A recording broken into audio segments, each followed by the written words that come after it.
குவைத்தில் எல்லாருக்கும் வந்து பார்த்தீங்க அப்படின்னா ஒரு 5 நாள் பொது விடுமுறை வந்து அறிவிச்சிருக்காங்க.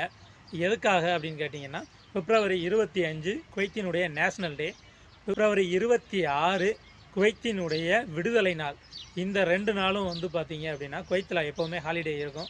அதுக்கு அடுத்த நாள் வந்து பார்த்தீங்க அப்படின்னா 27ஆம் தேதி வியாழக்கிழமை வருது. அதை வந்து பொது விடுமுறையாக வந்து அறிவிச்சிருக்காங்க குவைத் அரசாங்கம்.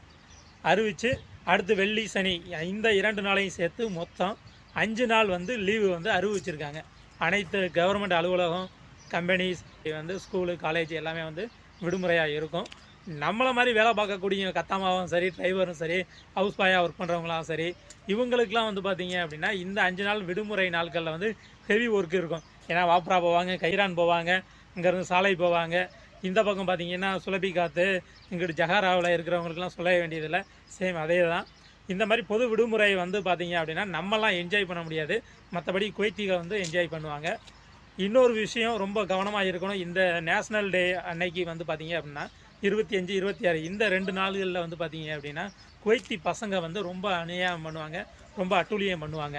என்ன பண்ணுவாங்கன்னா வாட்டர் கன் எடுத்து கார்களில் அடிக்கிறது, நம்ம பசங்க வெளியில் போகிறாங்க எங்கே வராங்க அப்படின்னா அவங்க மேலே கன் அடிக்கிறது. அன்னைக்கு வந்து பார்த்தீங்கன்னா நிறையா சில்மிசம்லாம் பண்ணுவாங்க. அதனால் வெளியில் போகிறவங்களாம் இருந்தீங்க அப்படின்னா ரொம்ப கேர்ஃபுல்லாக வெளியில் போயிட்டு வாங்க.